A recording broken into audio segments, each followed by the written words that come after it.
Ito po yung ating pinakamasarap na kinilaw sa buong Pilipinas at sa buong mundo. Cagayan de Oro. Kinilaw Cagayan de Oro recipe. Ano? Ano ang mga ingredients nito? Siyempre, ang ating malasugi na sariwa. Tabon-tabon. Dito lang yan matatagpuan sa Cagayan de Oro. Suha. Sibuyas. Maraming loya. Asin.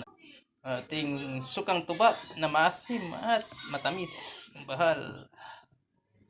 Sili. Yan o. Wow.